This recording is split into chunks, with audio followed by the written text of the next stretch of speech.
The locomotive's whistle cut through the September afternoon like a mournful cry, announcing its arrival at Cedar Ridge Station.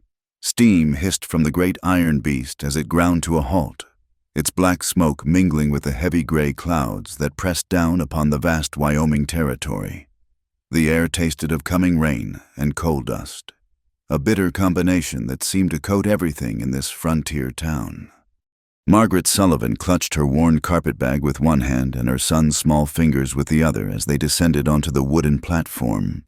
Her traveling dress, once a respectable navy blue, now bore the dust of 3 days' journey from Philadelphia. 8-year-old Thomas pressed close to her side, his eyes wide as he took in the rough-hewn buildings and muddy streets that would be their new home. "Is this it?" "Mama," Thomas whispered, his voice barely audible above the din of departing passengers and the station master's shouts.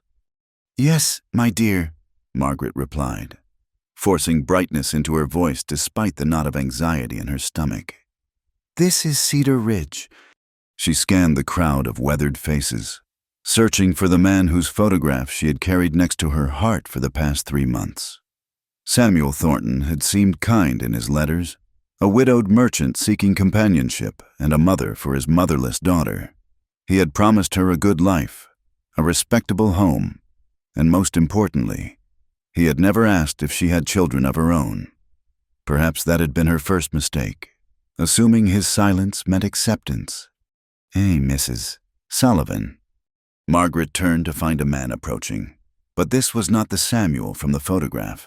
This man was younger, harder, with calculating eyes that swept over her and lingered disapprovingly on Thomas. "I'm Margaret Sullivan," she confirmed, straightening her spine. "Samuel Thornton." His voice was clipped, businesslike. "You're late. The train was supposed to arrive this morning." "There was a delay in Cheyenne." "And you brought a child." It wasn't a question. His jaw tightened as he stared at Thomas, who shrank further behind his mother's skirts. Margaret's heart began to race. "This is my son, Thomas. I thought you understood. You wrote that you had a daughter who needed a mother's care." "I need a wife for my daughter, not another mouth to feed." Thornton's eyes had gone cold as winter steel. "You deceived me, madam. The agreement was for a wife, not a ready-made family." Mr. Thornton, please." Margaret fought to keep her voice steady, aware of the curious glances from passers-by. "Thomas is a good boy. He won't be any trouble. He can help with chores. And the deal is off." Thornton pulled an envelope from his coat pocket and thrust it at her. "Here's enough for return passage. The eastbound train leaves in the morning." Margaret stared at the envelope, but didn't take it. "Sir, we've come so far. Surely we can discuss—" "There's nothing to discuss. I won't take on another man's bastard." The word cracked like a whip in the air between them. A small crowd had begun to gather, drawn by the drama unfolding on the platform. Margaret felt heat rise in her cheeks, but it was anger now, not shame. She lifted her chin and looked Thornton squarely in the eye. "My son is no bastard. Mr. Thornton. His father died honorably in the war, fighting for this country. And if you cannot see the value in a woman who would travel across this vast land to provide for her child, then perhaps it is I who has been deceived about your character."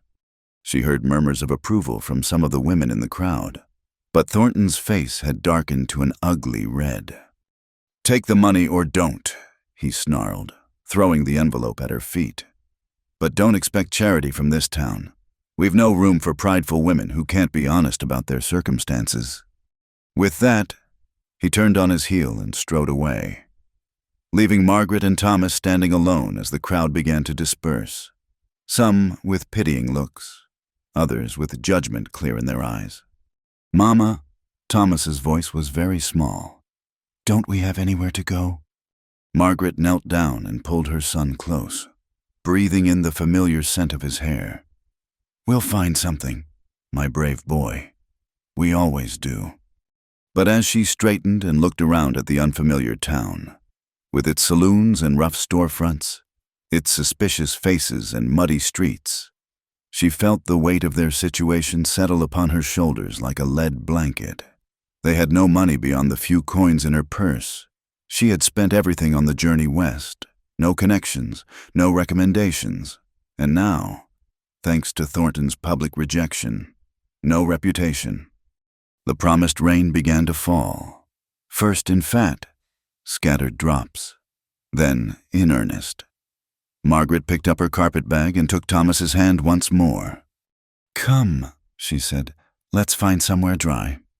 They had barely made it to the covered walkway in front of the general store when a deep voice spoke from behind them. "Mrs. Sullivan." Margaret turned to see a tall man in worn rancher's clothes, his broad-brimmed hat shadowing his face. He was perhaps 40, with the weathered look of someone who spent his days under the open sky. His eyes, when he lifted his head to meet hers, were a steady gray, like the storm clouds above. "I'm afraid you have me at a disadvantage, sir," Margaret said warily. After Thornton's treatment, she was in no mood for further condemnation. "Name's John McKenna. I own a ranch about 5 miles north of town." He paused, seeming to weigh his words carefully. "I couldn't help but witness what happened back there." Margaret stiffened. "If you've come to offer your opinion on the matter—" "No, ma'am. I've come to offer you and the boy a ride out of this rain." He gestured to a covered wagon hitched nearby. "And if you've nowhere else to go, I've got a spare room at the ranch. It ain't much, but it's dry and warm." Margaret studied his face, searching for hidden motives or judgment, but found only a quiet sincerity. Still, she had learned to be cautious. "That's very kind, Mr. McKenna, but we couldn't impose, and I have no means to pay for lodging." "Didn't ask for payment." He looked down at Thomas, who was shivering despite his mother's attempts to shield him from the rain. "Boy looks cold. Ranch house has a good fire going and hot stew on the stove. You can decide what to do next once you're warm and dry." Thunder rolled across the sky, and the rain intensified. Margaret felt Thomas press closer to her side. She had two choices: maintain her pride and try to find shelter in a town that had already marked them as outcasts, or accept help from this stranger who asked nothing in return. "Why?" she asked quietly. "Why would you help us?" John McKenna was quiet for a long moment, his gaze distant. "Lost my wife 2 winters ago. Pneumonia. She took sick after being caught in a storm like this." He looked back at Margaret. "I wasn't there to help her out of the rain. Least I can do is help someone else." It was the pain in his voice, carefully controlled but unmistakable, that decided her. Here was someone who understood loss, who offered help not from pity or with conditions, but from a simple human understanding of need. "Thank you, Mr. McKenna," Margaret said. "We would be grateful for the ride." He nodded and moved to help her with the carpet bag, his movements careful and respectful. As he helped them into the wagon, Thomas whispered, "Is he a good man, Mama?" Margaret looked at the broad back of John McKenna as he moved to take his seat, then at the town of Cedar Ridge falling away behind them, where Samuel Thornton had left them standing in the rain. "I believe so, Thomas," she said softly. "Sometimes the good ones are the quiet ones." As the wagon rolled north through the storm, Margaret held her son close and wondered if this unexpected turn might lead them not to the life she had planned, but perhaps to something better. The rain drummed on the canvas cover above them, but underneath, they were dry and heading toward warmth, toward shelter, toward a kindness they had not expected to find in this harsh land.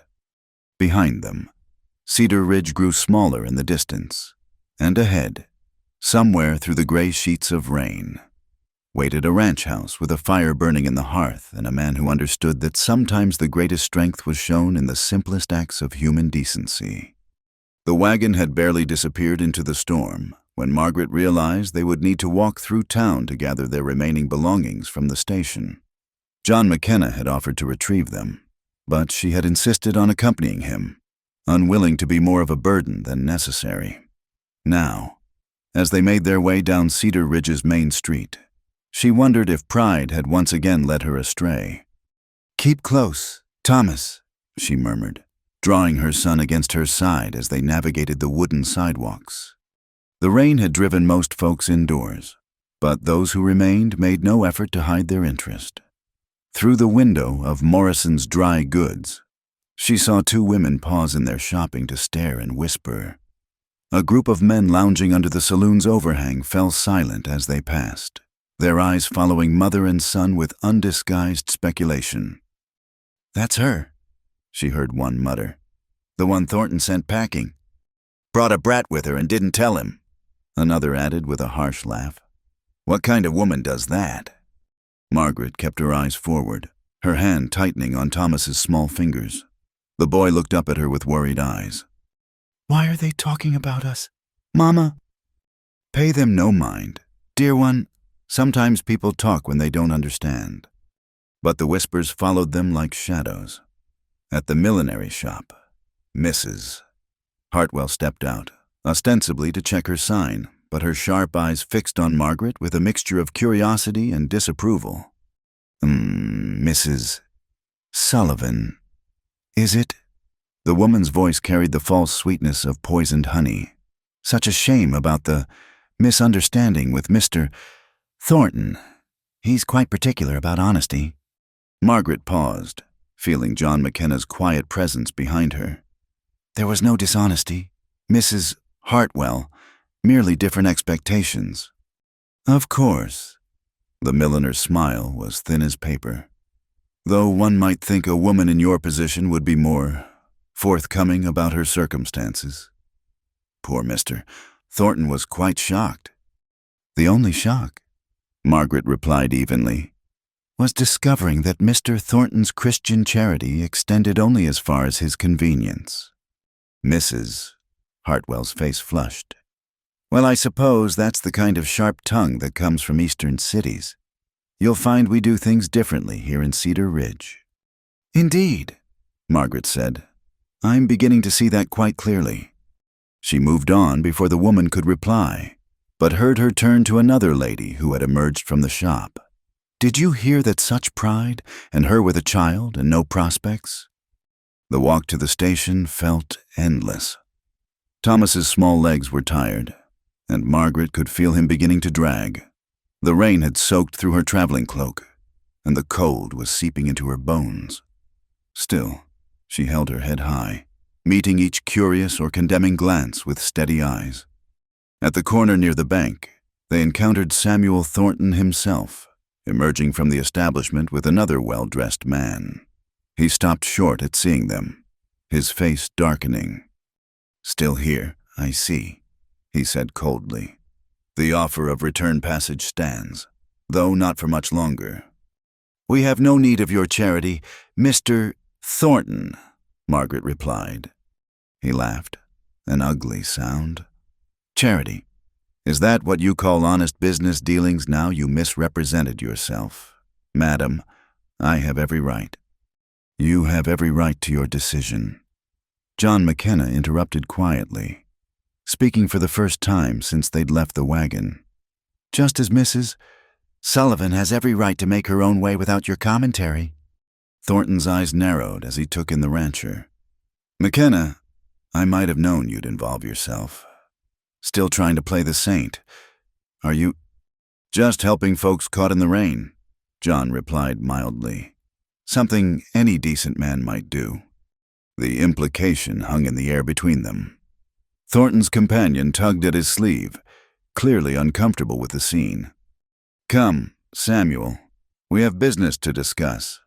Thornton allowed himself to be led away, but not before delivering a parting shot. "You'll find charity runs thin in these parts, Mrs. Sullivan. Even McKenna's. Everyone has their limits." As they continued toward the station, Margaret became aware of how the town seemed to close in around them. A shopkeeper pulled his door shut as they passed. A woman crossed the street rather than meet them on the sidewalk. Even the dogs seemed hostile, barking from behind fence posts. "I'm tired, Mama," Thomas said quietly, his voice barely audible above the rain. Without a word, John McKenna stopped and crouched down. "How about a ride? Young man, these old shoulders could use the exercise." Thomas looked to his mother for permission. When Margaret nodded, the boy allowed himself to be lifted onto the rancher's broad shoulders. The simple kindness of it made Margaret's throat tight. They retrieved their few pieces of luggage from the station, 2 carpet bags and a small trunk that held all their worldly possessions. The station master handed them over with obvious reluctance, as if associating with them might damage his reputation. The journey back through town was no easier. If anything, the crowd had grown, drawn by gossip and the promise of scandal. Margaret heard her name whispered, saw fingers pointed not just at her but at Thomas. Innocent Thomas, who had done nothing but exist. Near the general store, a group of women had gathered under the awning. Margaret recognized several from the church social committees she had read about in Thornton's letters, the very women she had hoped to befriend.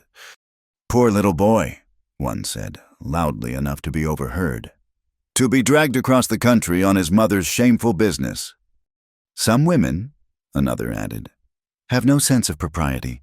Imagine trying to foist her child on an unsuspecting man." Margaret stopped, her patience finally exhausted. "If you have something to say about my child, madam, perhaps you'd care to say it to my face rather than to the wind." The women drew back, affronted by her directness. The one who had spoken first, a pinch-faced matron in black bombazine, lifted her chin. "I only speak the truth. Mrs. Sullivan, a decent woman, would have been honest about her situation. Poor Mr. Thornton." "Poor Mr. Thornton," Margaret interrupted, her voice carrying despite the rain. "Advertised for a mother for his child while refusing to accept mine. Where I come from, we call that hypocrisy." "Where you come from," the woman retorted, "clearly has different standards than God-fearing folks."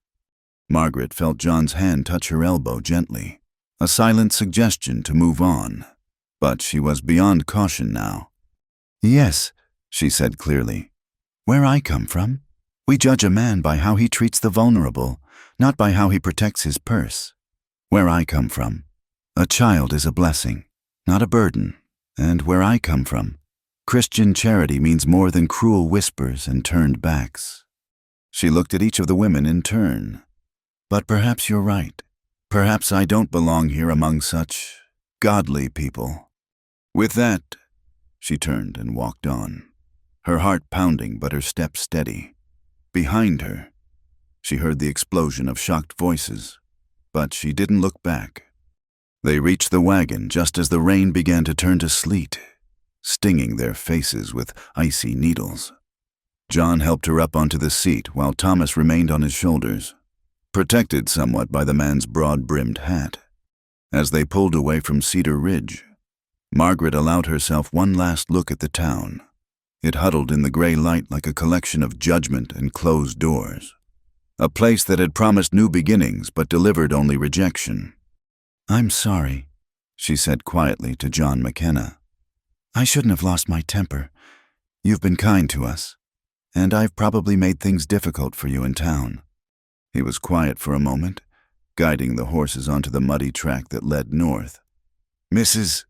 Sullivan," he said finally, "I've lived in these parts for 15 years. Seen a lot of folks come through, full of hopes and dreams. Some make it, some don't. But the ones who do aren't always the ones you'd expect." He glanced at her, rain dripping from the brim of his hat. "Takes courage to stand up to a mob, even a well-dressed one. Takes more courage to keep your dignity while doing it."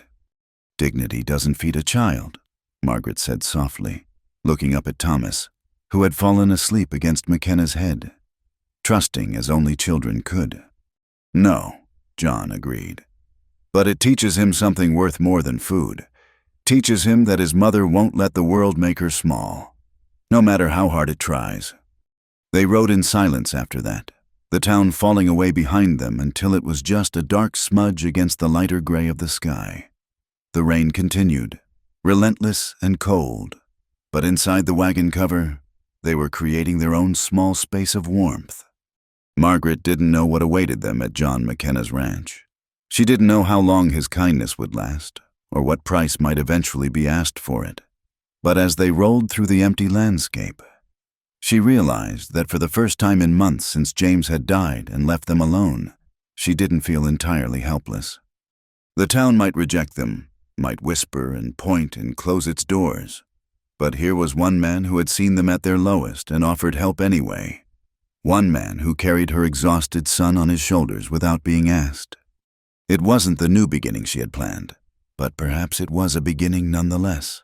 And sometimes, she thought as the wagon rolled steadily through the storm, that was enough. The ranch house emerged from the storm like a promise kept solid, weathered, and welcoming with golden light spilling from its windows. It wasn't grand, but after the cold rejection of Cedar Ridge, it looked like a palace to Margaret's weary eyes, built of sturdy logs with a stone chimney sending smoke into the gray sky. It spoke of permanence and shelter. John McKenna pulled the wagon under a lean-to beside the barn and helped them down. Thomas, still drowsy from his nap, clung to his mother's hand as they hurried through the rain to the covered porch. "Welcome to the Double K," John said simply, pushing open the heavy wooden door. The warmth hit them like a physical embrace. A fire crackled in the massive stone fireplace, casting dancing shadows on wooden walls adorned with simple furniture, a table and chairs, a rocking chair by the hearth, shelves lined with books and necessities, the smell of wood smoke mixed with something savory cooking on the stove, and Margaret's stomach reminded her they hadn't eaten since morning. "It ain't fancy," John said, sudden shyness in his voice. "My wife, she had plans to fix it up proper, but—" "It's wonderful," Margaret said softly, and meant it. After the ornate coldness of Thornton's letters describing his townhouse, this simple honesty was balm to her spirit. A border collie rose from beside the fire, tail wagging cautiously as it approached. Thomas, forgetting his exhaustion, dropped to his knees with a delighted gasp. "Easy there," John said. "That's Belle. She's friendly enough once she knows you." The dog sniffed Thomas's outstretched hand, then licked it, drawing the first real laugh Margaret had heard from her son in days. "She likes me," Thomas exclaimed. "Course she does," John said. "Belle's got good judgment about people." He moved to the stove, lifting the lid on a pot. "Got stew keeping warm. Nothing special beef, potatoes, carrots from the root cellar. But it'll fill empty bellies." Margaret felt tears prick her eyes at the simple kindness. "Mr. McKenna, I don't know how to thank you." "No thanks needed," he interrupted gently. "And it's John, Mr. McKenna was my father." He gestured down a hallway. "Spare rooms down there. Was my wife's sewing room. Bed small but clean. You and the boy can share it tonight, and we'll figure out better arrangements tomorrow." He showed them to the room small, as promised, but clean and dry with a handmade quilt on the bed and crisp white curtains at the window. Margaret noticed touches of femininity that spoke of the woman who had once lived here, a embroidered sampler on the wall, a china pitcher and bowl on the washstand. Mary made that quilt. John said quietly, "Said every home needed beauty, even out here." He cleared his throat. "I'll let you get settled. Supper when you're ready." After he left, Margaret sank onto the bed, suddenly overwhelmed. Thomas climbed up beside her, his small body warm against her side. "Are we going to stay here, Mama?" "For tonight, my love. We're safe and warm for tonight." "I like Mr. McKenna," Thomas said thoughtfully. "He doesn't look at us mean like those people in town." From the mouths of babes, Margaret thought. She helped Thomas wash his face and hands, then did the same herself, trying to make herself presentable despite their long day. When they emerged, John had set the table for 3, the stew ladled into bowls, fresh bread beside them. "Wasn't expecting company," he apologized. "Bread's a day old." They ate in comfortable silence at first, the only sounds the storm outside and the fire's crackle. The stew was simple but good, warming them from the inside out. Thomas ate hungrily. Belle stationed hopefully beside his chair. "Don't feed her from the table," John warned. "She'll become a beggar." "Yes, sir," Thomas said solemnly. Then, when John wasn't looking, dropped a small piece of meat to the grateful dog. John's eyes crinkled with suppressed amusement, but he said nothing. As the meal progressed, Margaret found herself relaxing incrementally. John didn't pry, didn't ask about their circumstances or what had brought her to Cedar Ridge as a mail-order bride.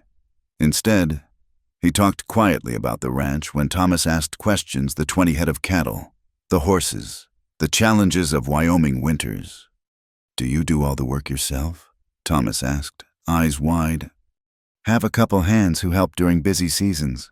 Rest of the time, it's just me and Belle here." "Doesn't it get lonely?" The boy's innocent question made Margaret catch her breath, but John just smiled sadly. "Sometimes, but the land's good company. Always something needs doing." After supper, Margaret insisted on washing dishes despite John's protests. "I need to feel useful," she said firmly. "You've given us shelter. Let me at least do this." While she worked, she watched through the window as John showed Thomas how to bank the fire for the night, his patience endless as the boy peppered him with questions. It had been so long since Thomas had a man's attention, a father's guidance. James had died when Thomas was barely 6, leaving a gap Margaret couldn't fill no matter how hard she tried. "Your boy's got a quick mind," John observed when they were settled by the fire afterward, Thomas drowsing on the rug beside Belle. "He takes after his father that way," Margaret said softly. "James was a schoolteacher before the war. He believed education was the path to everything." "Wise man." John was quiet for a moment. "There's a school in town, one-room affair, but Miss Patterson's a good teacher." Margaret's heart sank. "After today, I don't think Thomas would be welcome there." "Today's fresh. Folks have short memories when it suits them." But John's voice suggested he didn't entirely believe his own words. They sat in companionable silence, the fire painting shadows on the walls. Margaret felt she should make conversation, but the warmth and safety were making her drowsy. It had been so long since she'd felt protected, since she'd been able to let her guard down even slightly. "I should explain," she began, but John held up a hand. "No need. Your business is your own. All I need to know is you'll cause no harm to anyone, and that's plain enough to see." "But you've been so kind. You deserve—" "Mrs. Sullivan Margaret, if I may. What I deserve and what I need are two different things. Right now, what I need is to know there's a warm fire and a safe bed for a woman and child who need it. That's enough." The simplicity of his words, the lack of expectation or demand, nearly undid her. After months of calculating every word, every action, trying to present herself as the perfect prospective bride for a man she'd never met, this unconditional acceptance was overwhelming. "I can work," she said suddenly. "I can cook, clean, sew. I kept house for my father after my mother died. And then for James. I won't be a burden." "Never said you would be." John's voice was mild. "But tonight you rest. Tomorrow's soon enough for planning." A comfortable silence fell between them, broken only by the pop of burning wood and Thomas's soft breathing. The storm continued outside, but inside, they were warm and safe, a simple miracle after the day's trials. When Thomas stirred, whimpering in his sleep, bad dreams had plagued him since his father's death. Margaret moved to comfort him, but John was already there, laying a gentle hand on the boy's head. "Easy, son, you're safe. Just the wind talking." Thomas settled, unconsciously moving closer to the man's calm presence. Margaret watched, her throat tight with emotion. Such simple kindness, freely given, with no thought of return. "I should get him to bed," she whispered. John nodded and carefully lifted the sleeping boy. Margaret followed as he carried Thomas to the small room, laying him gently on the bed. "Good night, Mrs. Sullivan." Sleep as long as you need. Ranch work starts early, but there's no call for you to rise with the sun. Good night, John, and thank you for everything." He paused in the doorway, silhouetted by the hallway light. Mary used to say that kindness costs nothing but pays everything. Never understood it fully till she was gone. Now I figure it's the least I can do, honoring her memory by living what she believed. After he left, Margaret prepared for bed, helping Thomas into his nightclothes without fully waking him. As she lay beside her son in the narrow bed, listening to the storm and the unfamiliar sounds of the house settling, she reflected on the strange turn their lives had taken. This morning, she had expected to begin a new life as Mrs. Samuel Thornton, wife to a prosperous merchant. Tonight, she was sheltering in a stranger's home, her reputation in tatters, her future uncertain, and yet, somehow, she felt more at peace than she had in months. Perhaps it was the absence of pretense. With John McKenna, she didn't have to be anyone but herself, a widow with a child, doing her best to survive. He asked nothing, expected nothing, offered simple human kindness without conditions. As sleep finally claimed her, Margaret's last thought was a prayer of gratitude for the quiet rancher who had seen them at their lowest and offered shelter anyway. Tomorrow would bring new challenges, new uncertainties, but tonight they were safe. Tonight, that was enough. The storm continued through the night, but inside the Double K Ranch, 3 souls slept peacefully: the grieving rancher, the desperate widow, and the fatherless boy, brought together by circumstance but bound, perhaps, by something deeper, something that might, given time and trust, grow into the family none of them had dared to hope for. The necessity of going to town came sooner than Margaret had hoped. After a week at the ranch, their meager supplies were running low, and John needed feed for the horses. She had tried to convince him to go alone, but he'd insisted with quiet firmness. "Can't hide out here forever," he'd said. "Besides, you'll need things: fabric for clothes, supplies for the boy. Now." As the wagon rolled into Cedar Ridge on a crisp October morning, Margaret felt her stomach tighten with dread. Beside her, Thomas pressed close, remembering all too well their last reception. "Chin up," John said quietly. "We go about our business, same as anyone." But the moment they reached Main Street, Margaret knew it wouldn't be that simple. Mrs.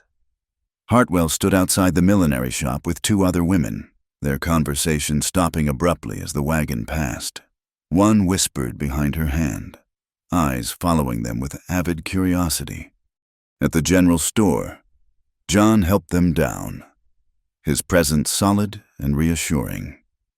"I'll get the feed loaded. You get what you need inside." The bell above the door announced their entry with cheerful indifference. Mr. Peterson, the proprietor, looked up from his ledger, his welcoming smile faltering when he recognized them. "Mrs. Sullivan," his tone was carefully neutral. "Mr. McKenna."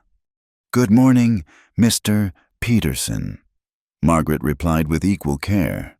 "I need some fabric, thread, and basic provisions." She moved through the store with Thomas at her side, aware of the sudden hush that had fallen over the other customers. 2 women by the notion's counter stepped aside as she approached, as if her presence might contaminate them. "Those people have no shame," one muttered, not quite under her breath. "Living in sin under McKenna's roof." Margaret's hand stilled on a bolt of sturdy brown cloth suitable for Thomas's shirts. She forced herself to continue her selection, though her fingers trembled slightly. "Mama," Thomas whispered. "Why is that lady saying mean things?" "Some people fear what they don't understand," Margaret replied softly. Pay her no mind. But the whispers followed them through the store. At the counter, "Mr. Peterson tallied her purchases with obvious reluctance, his eyes darting between her and the other customers. "That'll be $3.40, he said stiffly. Margaret counted out the coins John had given her, aware of how little remained. She would need to find some way to contribute to their keep soon. As they waited for John outside, a familiar figure emerged from the bank. Samuel Thornton, dressed in his usual finery, paused when he saw her, his lips curved in an unpleasant smile. "Mrs. Sullivan, still in town. I see. How comfortable you've made yourself at McKenna's place." "Good morning, Mr. Thornton," Margaret said evenly, drawing Thomas behind her. "I wonder," Thornton continued, loud enough for passers-by to hear, "what your late husband would think of your current arrangements." A woman of virtue would have taken the return passage offered. Heat flooded Margaret's cheeks, but before she could respond, John appeared at her elbow. "Thornton." His voice was mild, but Margaret felt the tension in him. "Man would think you'd have better things to do than harass ladies on the street." "Ladies." Thornton's laugh was ugly. "That's generous of you, McKenna, though I suppose your standards have always been different." "My standards include common decency," John replied, "something that seems in short supply today." A small crowd had begun to gather. Drawn by the promise of conflict, Margaret recognized several faces from their first day, all watching with the same mix of judgment and curiosity. "Perhaps," Thornton said with false concern, "someone should notify the authorities about the improper situation at the Double K, a single man housing a woman, not his wife. There are laws about such things." "And perhaps," John said, his voice dropping dangerously low, "someone should mind their own business before they say something they'll regret." The threat hung in the air between them. Thornton's face darkened, but he stepped back. "You always were too soft-hearted for your own good. McKenna, it'll be the ruin of you." After he left, the crowd slowly dispersed. Though the whispers continued, Margaret heard her name linked with words that made her burn with shame and anger. At the church, their reception was no warmer. Reverend Mills stood on the steps, greeting parishioners after the service. His face grew somber when he saw them approach. "Mr. McKenna," he acknowledged with a nod, then turned to Margaret with obvious discomfort. "Mrs. Sullivan." "Good morning, Reverend," Margaret said. "I was hoping to speak with you about Thomas attending Sunday school." The minister cleared his throat. "I'm afraid that might be difficult. Some of our congregation have expressed concerns about the influence of irregular situations on the other children." "Irregular?" Margaret's voice sharpened. "What exactly is irregular about a widow seeking to raise her son in faith? Your presence at Mr. McKenna's ranch without benefit of marriage?" "I work for Mr. McKenna," Margaret interrupted. "I keep house and cook in exchange for room and board. There is nothing improper about it." "Nevertheless, appearances." "Judge not," John quoted quietly, "lest ye be judged." Reverend Mills flushed. "The spiritual welfare of my flock includes all souls, last I heard," John finished. "Or has that changed since Mary's funeral?" The mention of his late wife cast a pall over the conversation. The Reverend shifted uncomfortably. "Perhaps in time, when things have settled, the boy would be welcome then." They left without another word, Thomas's confusion evident in his troubled eyes. "Don't they want me at Sunday school, Mama?" "Not just yet, my love," Margaret said gently. "But we'll read the Bible together at home." The final blow came at the school. Miss Patterson, a young woman with kind eyes, met them at the door with obvious reluctance. "Mrs. Sullivan, I'm so sorry," she began before Margaret could speak. "The school board met yesterday.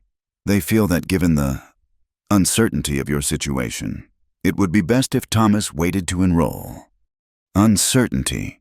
Margaret fought to keep her voice level. "What uncertainty is there in a mother wanting education for her child?" Miss Patterson glanced around nervously. "Several parents have threatened to withdraw their children if Thomas is admitted. They say Forgive me. They say they don't want their children associating with a boy of questionable circumstances. His circumstances, Margaret said with quiet fury, are that his father died serving this country and his mother works honestly to provide for him.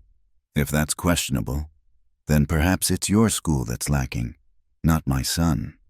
The teacher's eyes filled with tears. I agree completely, but I'm only one voice against the board. Perhaps if you were to marry Mr. McKenna. My decisions about marriage are not the business of this town or its school board, Margaret said firmly. Good day, Miss Patterson. As they walked back to the wagon, Thomas's small hand in hers. Margaret felt the weight of the town's judgment pressing down like a physical thing. Every window seemed to hide watching eyes. Every doorway whispered with gossip. They don't want us here, Thomas said quietly. It wasn't a question. Margaret knelt beside him, cupping his face in her hands. Then we make our own place. My brave boy. We don't need their approval to live with dignity. John was loading the last of the supplies when they returned. He took one look at their faces, and his jaw tightened. School board. Margaret nodded, not trusting her voice. I'll teach him, John said suddenly. Got books at the ranch. Mary was a reader. Between the three of us, we can manage his education. You don't have to. Boy needs learning.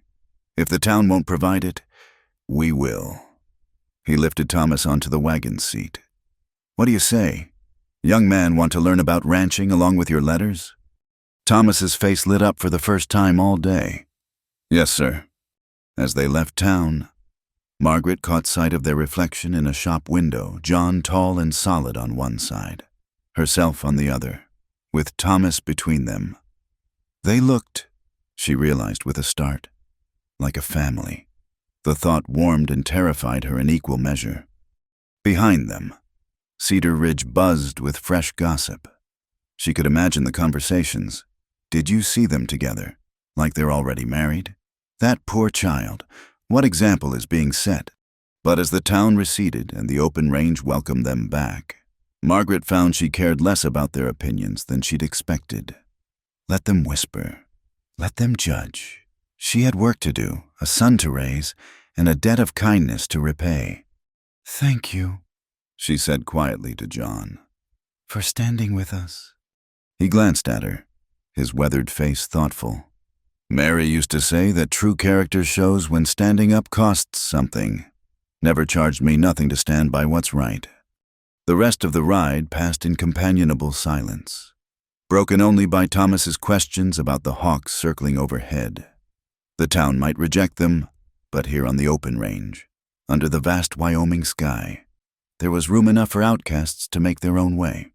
As the Double K came into view, smoke rising welcomingly from the chimney, Margaret made a decision. She would not let the town's cruelty define them. She would work, contribute, and create a life for Thomas that had nothing to do with their approval. And if that life happened to be alongside a quiet rancher who valued kindness over convention, who saw her son as a boy worth teaching rather than a shame to be hidden well, perhaps that was a blessing the narrow-minded citizens of Cedar Ridge would never understand. The rhythm of ranch life settled around them like a comfortable coat. Margaret rose before dawn, starting the fire and preparing breakfast while John tended the animals. By the time he returned, stamping cold from his boots, she had hot coffee and biscuits waiting, the kitchen warm with steam and purpose. You don't need to rise so early, John said for the dozenth time, warming his hands around his coffee cup. I've kept house since I was 14, Margaret replied, as she always did. I wouldn't know how to sleep past cockcrow. It had been 3 weeks since their difficult trip to town, and in that time, they had created their own small world at the Double K. Thomas thrived under John's patient instruction, learning to rope and ride, to read the weather and cloud formations, to understand the language of cattle and horses. Margaret watched from the kitchen window as John showed Thomas how to mend a harness, their heads bent together in concentration. The boys' laughter rang out when Belle performed a trick for a piece of dried meat, and John's rare smile transformed his weathered features. "He's a natural with animals," John said that evening over dinner. "Got gentle hands and a quiet way about him." Thomas beamed at the praise, sitting straighter in his chair. "Mr. McKenna says I can help with the spring calving if I keep practicing my knots." "That's months away," Margaret said, but she was smiling. It was the first time Thomas had spoken of the future with such certainty, as if he knew they would still be here. She had thrown herself into making the ranch house a home. The windows sparkled with cleanliness. New curtains sewn from the fabric she'd bought replaced the faded ones. And the garden plot beside the house, dormant with approaching winter, had been cleared and prepared for spring planting. "Mary's seeds are still in the pantry," John had told her, his voice careful. Vegetables, herbs, flowers. She was particular about her garden. Margaret had found them, carefully labeled in Mary McKenna's neat handwriting. Tomatoes, 1,871 inches. Carrots, good yield. Marigolds, plant near vegetables. She'd held the small packets like treasures, planning for a spring that might not be theirs to see. Her sewing skills proved invaluable. John's shirts, she noticed, were wearing thin at the elbows and collar. Without asking, she began mending them, then cutting down some of James's old shirts she'd brought to fit Thomas, who was growing like a weed. "You don't need to do all this," John said one evening, finding her darning socks by lamplight after Thomas had gone to bed. "You've given us shelter and food," Margaret replied, not looking up from her work. "This is little enough in return." He was quiet for a moment, then said, "It's been different, having life in the house again. Good different." The words hung between them, weighted with meaning neither was ready to explore. Their days fell into a pattern. Mornings were for chores and lessons, Thomas practicing his letters at the kitchen table while Margaret kneaded bread. John teaching him arithmetic using cattle counts and feed calculations. Afternoons might find them all working together. Margaret learning to gather eggs without frightening the hens, Thomas helping John repair fencing, Belle supervising everything with bright, intelligent eyes. "You ever done farm work before?" John asked one day, watching Margaret competently milk the gentle cow he kept for household use. "My father had a small plot outside Philadelphia," she said. "Nothing like this, but enough to keep vegetables and a few chickens. After my mother died, I learned what needed learning."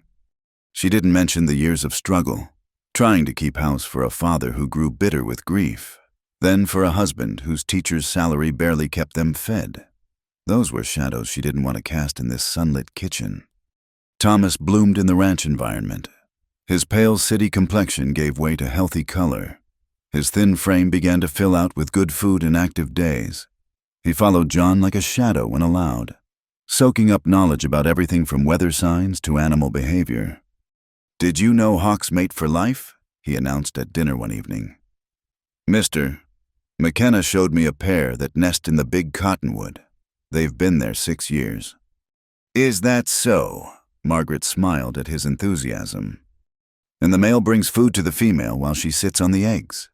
Thomas continued, "Mr. McKenna says that's how you know a creature's character, by how it treats its family."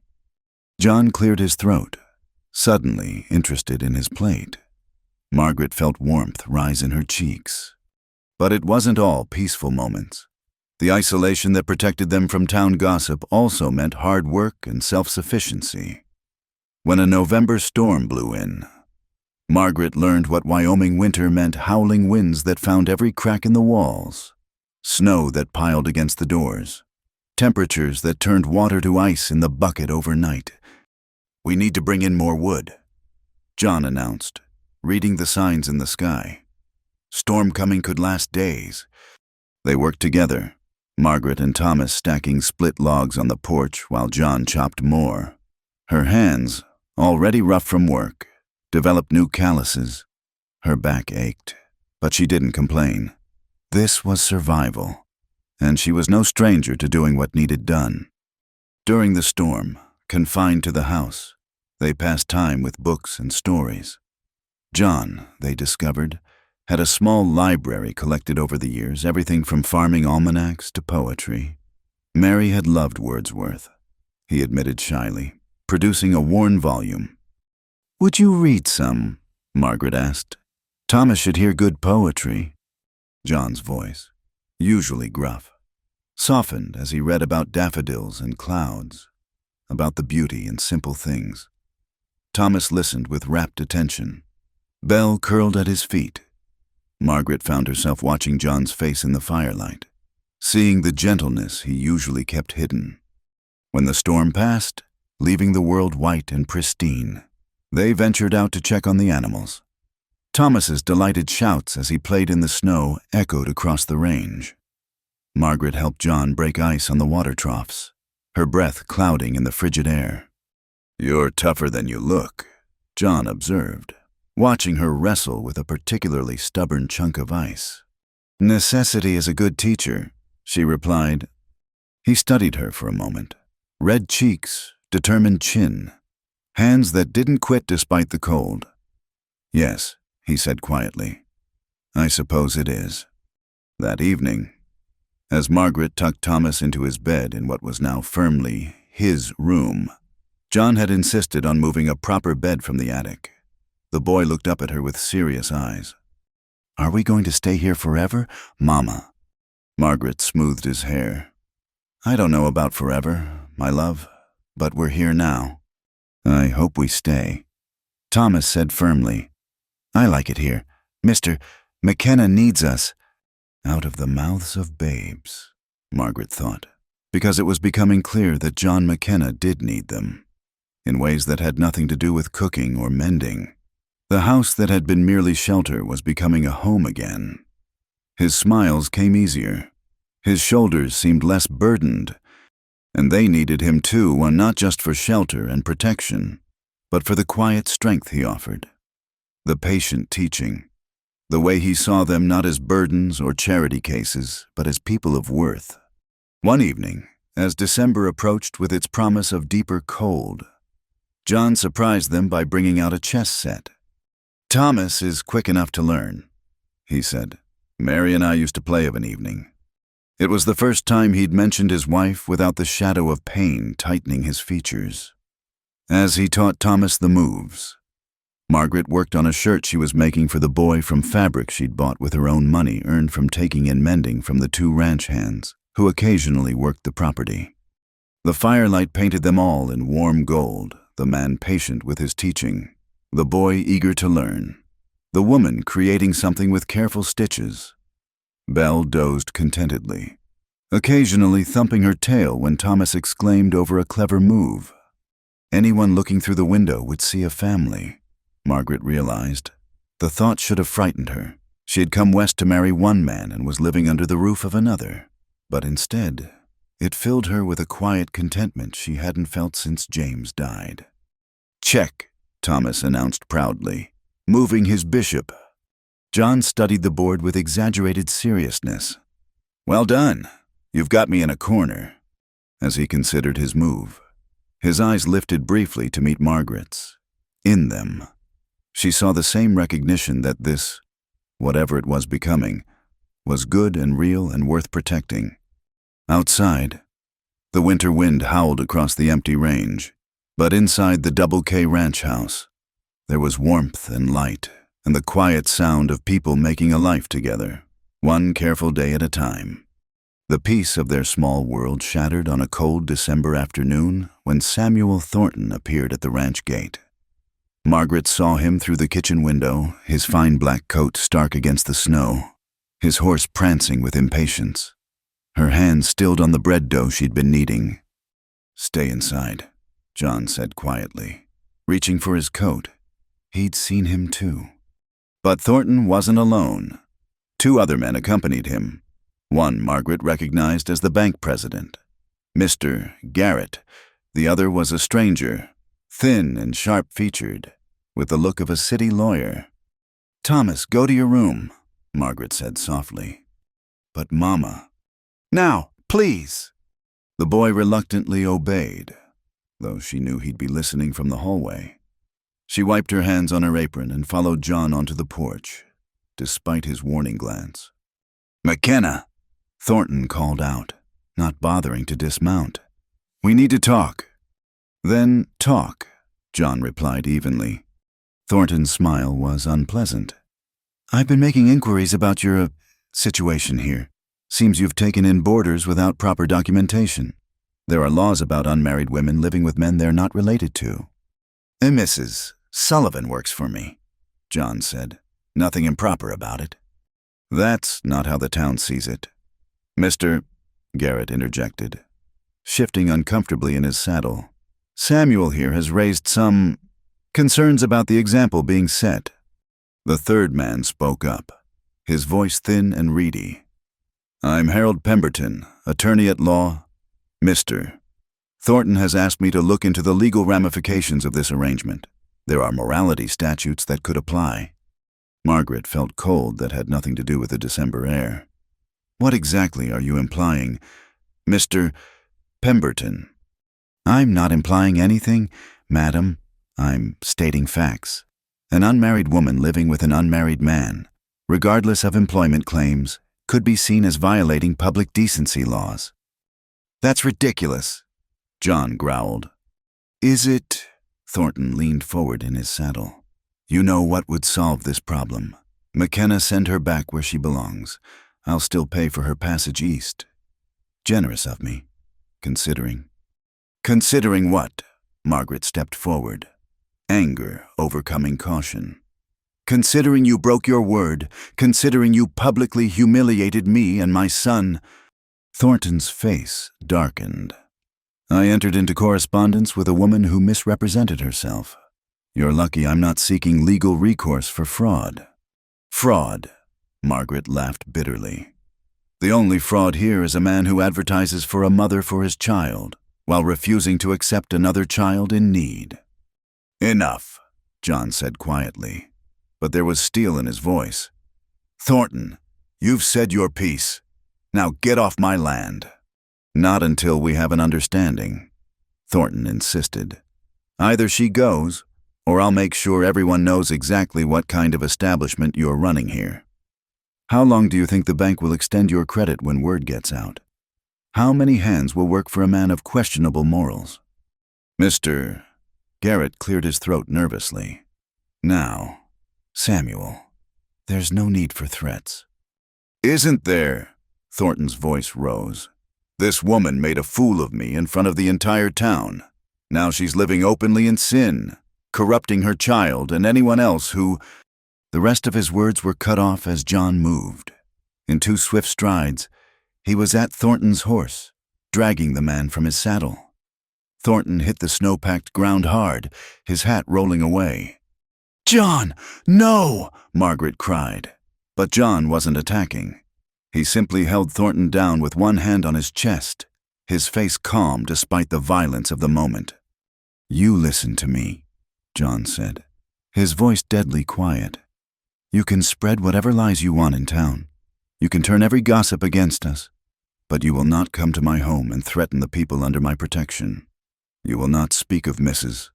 Sullivan with anything but respect. And you will never," his hand pressed harder, making Thornton wheeze, "never call her son corrupt again. Do we understand each other?" Thornton nodded frantically, his face red with cold and humiliation. John released him and stepped back. "Get up, get on your horse, and don't come back." Thornton scrambled to his feet, mud and snow staining his fine coat. His companions hadn't moved to help him. Margaret noticed. Even they seemed to recognize he'd crossed a line. "You'll regret this, McKenna." Thornton spat, retrieving his hat. "Both of you will. This isn't over." "Yes," John said firmly. "It is." After they left, Margaret found herself trembling. John guided her inside, his hand gentle on her elbow. "Sit," he said, pouring coffee from the pot on the stove. "You're white as snow." "What have I done?" she whispered. "I've brought such trouble to your door." "You've brought nothing but what any decent person would expect." John interrupted. Thornton's a snake who can't stand being shown for what he is. Thomas appeared in the doorway, his face anxious. Is he gone? Mama. Margaret held out her arms, and he ran to her. Yes, my love, he's gone. I heard what he said, Thomas admitted in a small voice. About us being bad? Are we bad, Mama? John knelt beside the boy's chair. You listen to me, Thomas Sullivan. There's nothing bad about you or your mother. Sometimes people say cruel things when they're angry or embarrassed. That doesn't make their words true. But he said we were core corrupt. Corrupting, Margaret finished softly. And he's wrong. Living with kindness, working honestly, treating others with respect, that's the opposite of corruption. That evening, the ranch felt like a fortress against the world. John checked the windows and doors more carefully than usual, his rifle within easy reach. Margaret couldn't settle to her usual sewing, starting at every sound. He meant it, she said finally. About making trouble. He'll poison the whole county against us. John looked up from the harness he was mending. Let him try. I've been in this valley 15 years. My word carries weight too. But your reputation? My reputation will survive. Yours is what I'm worried about. Margaret felt tears prick her eyes. Mine was ruined the day I stepped off that train. I'm the fallen woman, the deceiver, You're nothing of the sort. John's voice was firm. You're a widow trying to provide for her son. You're a good woman in a hard situation. Anyone who can't see that isn't worth knowing. The tears came then, all the fear and anger and humiliation of the past months overwhelming her. John moved awkwardly, clearly unsure whether to comfort her or give her privacy. I'm sorry, she gasped. I don't usually... No need for apologies. He handed her his handkerchief, clean and pressed. Mary used to say tears were just the soul washing itself clean. Thomas had crept closer, distressed by his mother's tears. John lifted him onto his lap, holding the boy with easy affection. Your mother's the bravest woman I know, he told Thomas. She came all this way to make a better life for you. She faces down mean-spirited men and town gossips. She works harder than any two people. Don't you ever let anyone make you ashamed of her. I won't, Thomas said fiercely. And if Mr. Thornton comes back, I'll... You'll let me handle Mr. Thornton, John said firmly. A man protects his family. The word hung in the air. Family. Not employer and housekeeper, not charity case and benefactor. Family. Margaret met John's eyes over Thomas's head. Something shifted between them. Subtle but unmistakable. They were no longer dancing around the truth of what was growing here. Thornton's ugly visit had forced them to see clearly they were already defending each other, already bound by something deeper than convenience. I should start dinner, Margaret said softly. But she didn't move. In a minute, John replied. Right now. Let's just sit. So they sat, the three of them, while Belle padded over to rest her head on Margaret's knee. Outside, snow began to fall again, covering the tracks of unwelcome visitors, blanketing the ranch in clean white silence. In town, Margaret knew, Thornton would be spreading his poison. There would be consequences, credit might be harder to get, supplies might become scarce. The isolation might deepen, but here, in this moment, with Thomas safe in John's arms and the fire crackling warmly, she found she wasn't afraid. They would face whatever came, together. The word echoed in her heart like a promise, together. The confrontation came on a bitter January morning when the world lay frozen under a crystalline sky. Margaret had just finished feeding the chickens when she heard the thunder of hooves. Not one horse, but several, approaching fast. Her breath caught as she recognized the lead rider's arrogant posture. Samuel Thornton had returned, but this time he'd brought a crowd, 6 men in all, their faces hard with liquor and righteousness.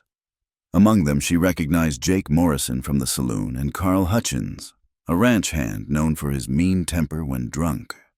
McKenna, Thornton's voice cracked across the frozen air. "Get out here!" John emerged from the barn, pitchfork in hand, Belle growling low at his side. His eyes took in the situation quickly, the number of men, their aggressive stances, the way they'd spread out to block escape routes. "Thought I told you not to come back, Thornton.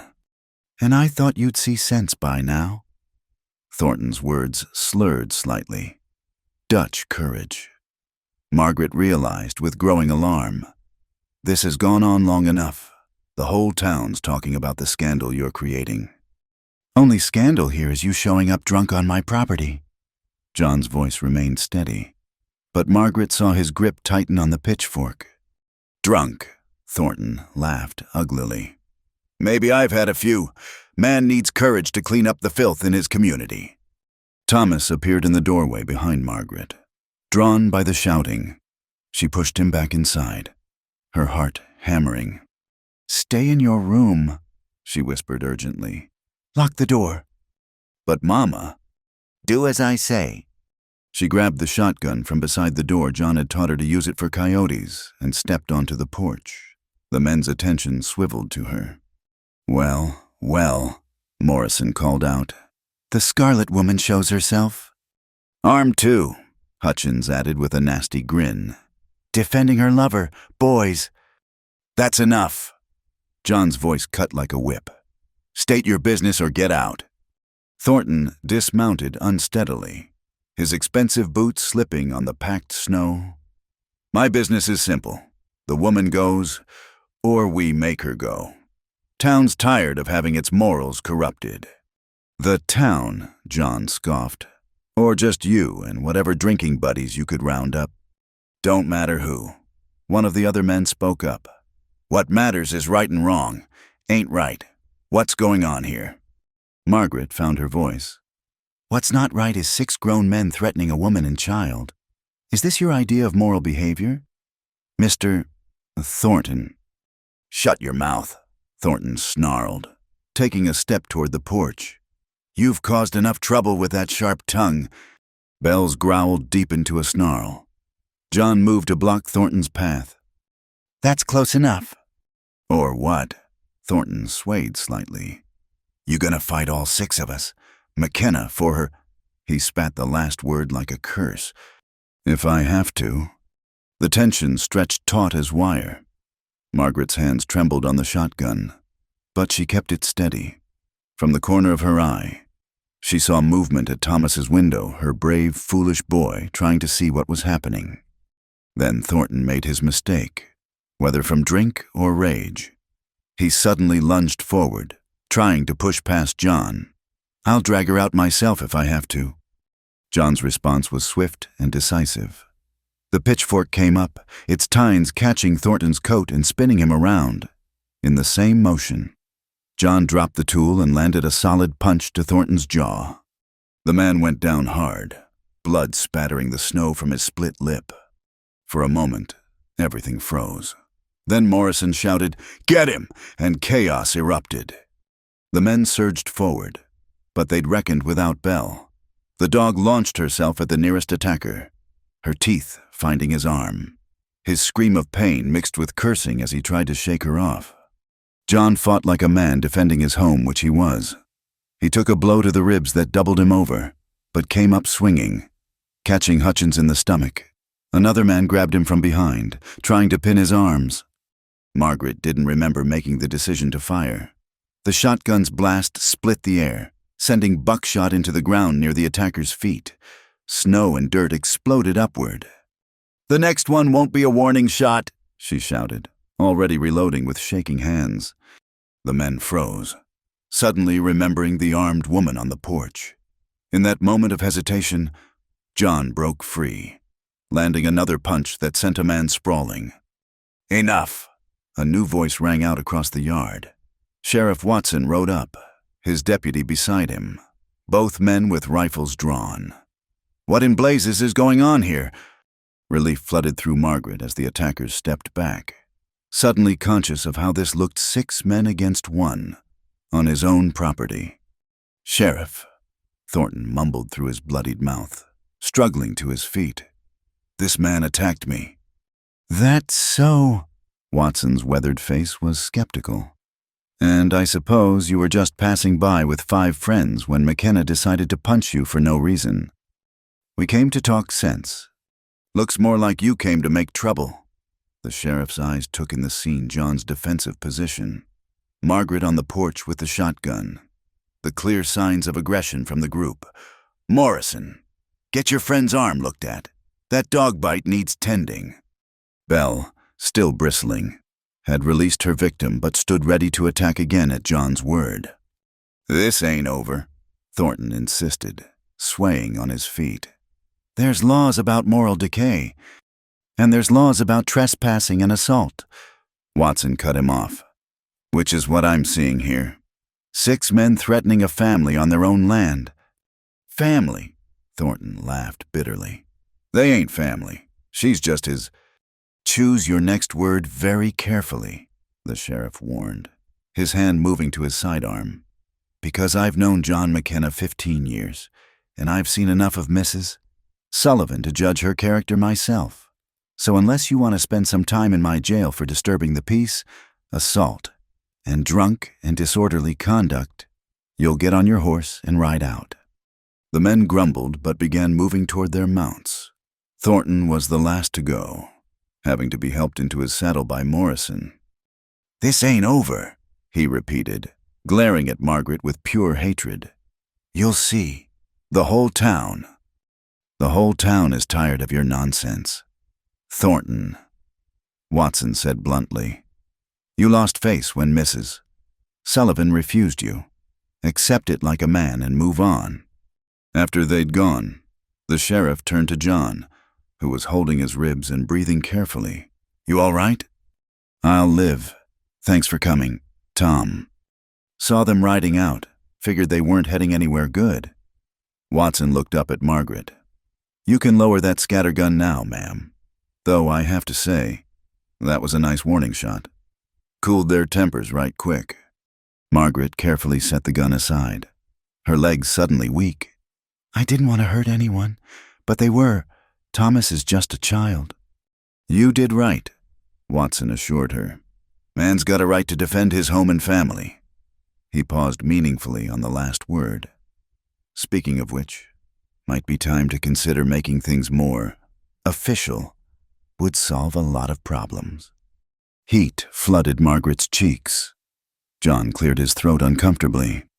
"That's not a decision to make lightly," he said quietly. "No," Watson agreed. "But it's something to think about. Thornton's mean enough to try again, maybe through legal channels next time." He tipped his hat. "I'll have my deputy keep an eye out. Circle by here more regular. You folks take care." After he left, Margaret flew down the porch steps to John's side. "You're hurt. Let me see." "It's nothing," but he winced as she gently probed his ribs. "Nothing doesn't make you flinch like that. Come inside. Thomas," she called. "It's safe now." The boy burst from the house and threw himself at John, wrapping his arms around the man's waist. John grunted in pain but didn't push him away. "You were so brave," Thomas exclaimed. "You fought them all." "Fighting's not brave," John corrected gently. "Sometimes it's necessary, but it's never something to celebrate." Inside, Margaret tended John's injuries, bruised ribs, split knuckles, a cut above his eye. Thomas hovered anxiously, fetching water and bandages.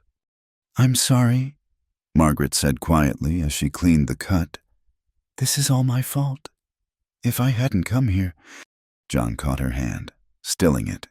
Don't you dare blame yourself for the ugliness in other people's hearts." "But the sheriff is right, isn't he? This won't end. Thornton will keep coming, keep making trouble, unless—" She couldn't finish the sentence. "Unless what?" John's gray eyes were steady on hers. "You know what," she whispered. Thomas looked between them, confused. "Unless what?" "Mama." John was still holding her hand. His thumb brushed across her knuckles, gentle as a whisper. "Unless we make some decisions," he said finally. But not today. Today, we're safe. We're together. That's enough. But as Margaret bandaged his knuckles, she knew it wasn't enough. Not anymore. Thornton's attack had shown her clearly what they were to each other, a family in all but law. And perhaps it was time to make that official. Not because the town demanded it, but because her heart did. She looked at John's battered face, at Thomas curled trustingly against his side, at Belle standing guard by the door. This was her family. This was worth fighting for. And if making it legal would protect them all, then perhaps the sheriff was right. Perhaps it was time. The morning after Thornton's attack dawned clear and cold, the world washed clean by overnight snow. Margaret stood at the kitchen window, watching the sun paint the mountains gold, when she heard John's footsteps behind her. "How are your ribs?" she asked without turning. "Sore but healing."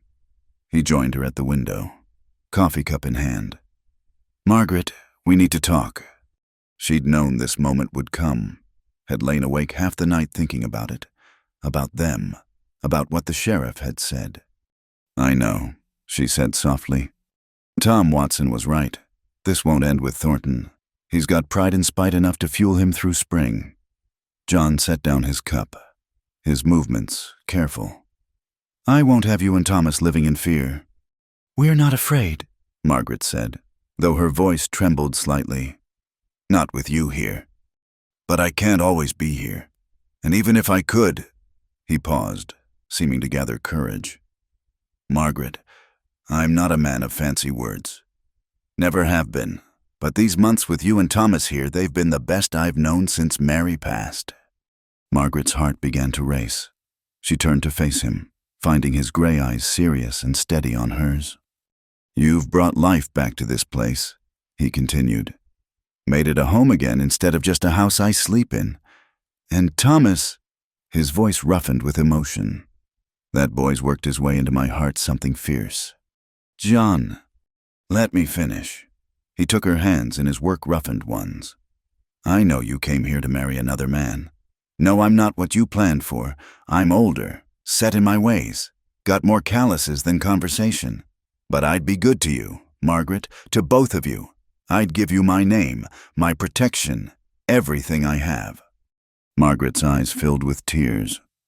"You're already giving us everything." "No," he said firmly. "I'm offering it proper now. Margaret Sullivan, will you marry me?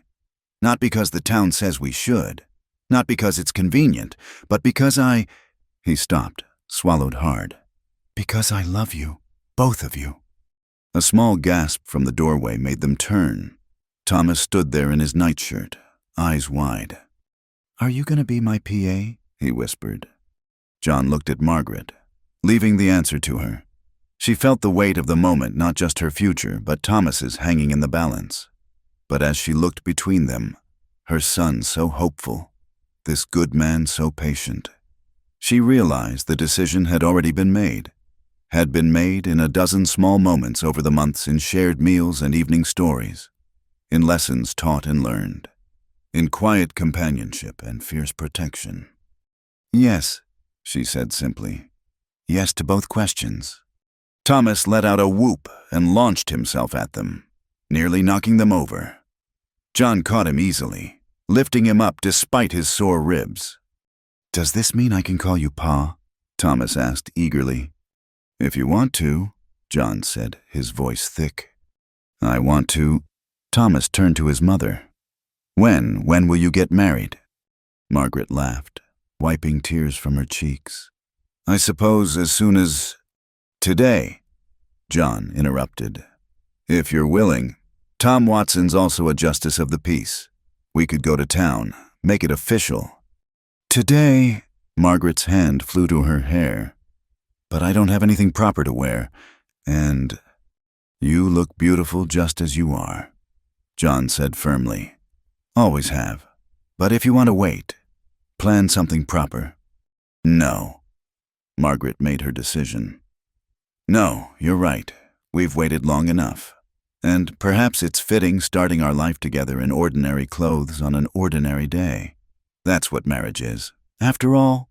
Ordinary days made special by being shared. 2 hours later, they stood in Sheriff Watson's small office, Thomas bouncing with excitement beside them.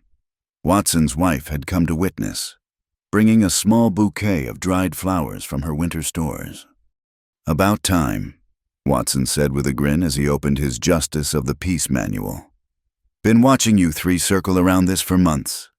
The ceremony was simple, the words traditional. But when John slipped his mother's plain gold band onto Margaret's finger, Mary would want you to have it. He'd said Margaret felt the profound weight of the moment. This was no arrangement of convenience, no desperate grab for security. This was a choice made in full knowledge of who they each were, scars and all. "You may kiss your bride," Watson pronounced. John's kiss was gentle, respectful, but with a promise of deeper feelings carefully banked. Thomas cheered, making them both laugh. "Well, Mrs. McKenna," Watson said, signing the certificate with a flourish. "Welcome to the family." "Mrs. McKenna." Margaret tested the name in her mind and found it fit perfectly. Word spread through Cedar Ridge like wildfire. By the time they stopped at the general store for supplies, half the town seemed to know. The reactions were mixed. Mrs. Hartwell emerged from the millinery shop, her face pinched with disapproval. "Well," she sniffed, "I suppose this makes it respectable, at least." But others were warmer. Miss Patterson, the school teacher, hurried over with genuine delight. "Oh, Mrs. McKenna. How wonderful. Does this mean Thomas can start school?" "I don't see why not," John said mildly, his hand protective on Thomas's shoulder. "Boy needs proper schooling." Even Mr. Peterson at the general store offered grudging congratulations and threw in a handful of penny candy for Thomas on account of the special day. They were loading the wagon when Samuel Thornton appeared, his face still showing bruises from the previous day's fight. He stopped dead when he saw them, taking in Margaret's glowing face and the way John's hand rested possessively on her waist. "You married her?" His voice was incredulous. "This morning," John confirmed calmly. Sheriff Watson did the honors. Thornton's face went through several colors before settling on an ugly purple.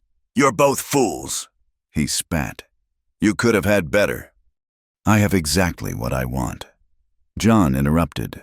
"A good woman, a fine son, and a life worth living. That's more than you'll ever have with all your money and spite." For once, Thornton had no reply. He turned on his heel and stalked away, defeat in every line of his body. Margaret knew he'd caused no more trouble. The fight had gone out of him with the speaking of vows that should have been his. The ride home was quiet, but content. Thomas sat between them on the wagon seat, chattering about school and friends he'd make. Margaret leaned into John's solid warmth, feeling the rightness of this moment. As they crested the hill overlooking the Double K, the ranch house came into view. Smoke rising from the chimney, Belle racing out to greet them.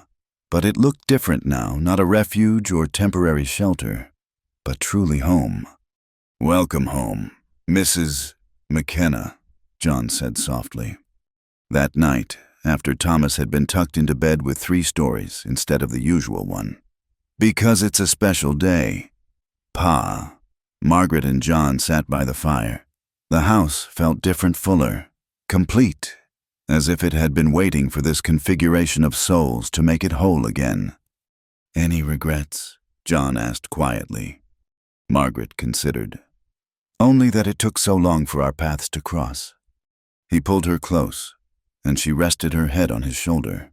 Outside, the wind sang across the Wyoming plains, but inside, they were warm and safe and together. "Thank you," she whispered. "For what?" "For seeing us not as burdens or problems to be solved, but as people worth caring about. For giving Thomas a father. For giving me," she paused, searching for words big enough. "For giving me a life I didn't even know I was looking for." John pressed a kiss to her hair. "You gave me the same, Margaret," this house was just walls and memories. Now it's home again. Belle padded over, settling at their feet with a contented sigh. In the distance, a wolf howled, but it seemed far away and unimportant. Here, in this circle of firelight, they had built something stronger than winter storms or town gossip or the prejudices of small minds. They had built a family, and in the end, that was the greatest gift of all, not the rescue from desperate circumstances, not the protection of a man's name, but the simple, profound truth that three lonely people had found each other across the vast expanse of prairie and possibility. Margaret had come west as a mail-order bride, seeking security and a fresh start. She'd found those things, but so much more.